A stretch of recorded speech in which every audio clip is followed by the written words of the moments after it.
ഇഡിയുടെ പരിശോധനയ്ക്ക് പിന്നാലെ പ്രതി അനന്തു കൃഷ്ണന്റെ കടവന്ത്രയിലെ ഓഫീസിൽ റെയ്ഡുമായി ക്രൈംബ്രാഞ്ചും.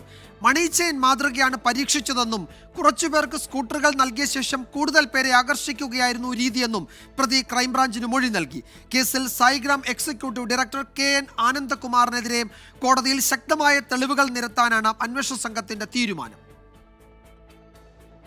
പാതിവില തട്ടിപ്പ് കേസിൽ പ്രതി അനന്തു കൃഷ്ണനെ ക്രൈംബ്രാഞ്ച് ചോദ്യം ചെയ്തതിന് പിന്നാലെയാണ് കടവന്ത്രയിലെ സോഷ്യൽ ബി വെഞ്ചേഴ്സ് എന്ന സ്ഥാപനത്തിൽ ക്രൈംബ്രാഞ്ച് പരിശോധന നടത്തിയത്. നിക്ഷേപങ്ങൾ സ്വീകരിച്ചതുമായി ബന്ധപ്പെട്ട രേഖകൾ സൂക്ഷിച്ചിരിക്കുന്നത് ഈ സ്ഥാപനത്തിലായിരുന്നു. അനന്തു കൃഷ്ണന്റെ 11 അക്കൗണ്ടുകളിലൂടെ വന്ന 548 കോടി രൂപ എങ്ങനെ ചെലവഴിച്ചു എന്നതും ക്രൈംബ്രാഞ്ച് പരിശോധിക്കുകയാണ്.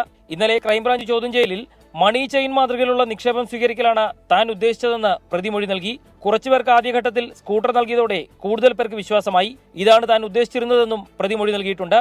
ക്രൈംബ്രാഞ്ച് പരിശോധന നടക്കുന്ന സാഹചര്യത്തിൽ സോഷ്യൽ ബി വെഞ്ചേഴ്സിൽ പരിശോധനയ്ക്കെത്തിയ ED സംഘം മടങ്ങിപ്പോയിരുന്നു. കേസിൽ NGO കോൺഫെഡറേഷൻ ചെയർമാൻ KN ആനന്ദകുമാറിനെതിരെ കോടതിയിൽ ശക്തമായ തെളിവുകൾ നിരത്താനാണ് ക്രൈംബ്രാഞ്ചിന്റെ തീരുമാനം. ഇയാളുടെ മുൻകൂർ ജാമ്യാപേക്ഷ എതിർക്കാനും വിശദാംശങ്ങൾ കോടതിയെ അറിയിക്കാനും ക്രൈംബ്രാഞ്ച് തയ്യാറെടുക്കുകയാണ്. പ്രതിയുടെ ജാമ്യാപേക്ഷ തള്ളിയാൽ KN ആനന്ദകുമാറിനുടൻ അറസ്റ്റ് ചെയ്യാനാണ് ക്രൈംബ്രാഞ്ചിന്റെ തീരുമാനം. ആനന്ദ്കുമാറാണ് തട്ടിപ്പിന് പിന്നിലെ മുഖ്യ ആസൂത്രകൻ എന്ന വിവരവും ക്രൈംബ്രാഞ്ച് കോടതിയെ അറിയിക്കും. ഇന്ന് ചോദ്യം ചെയ്യൽ പൂർത്തിയാക്കുന്ന അനന്തു കൃഷ്ണനെ നാളെ രാവിലെ മൂവാറ്റുപുഴ കോടതിയിൽ ഹാജരാക്കും. AS അഭിജിത്തിനൊപ്പം S Shyamkumar, 24, Kochi.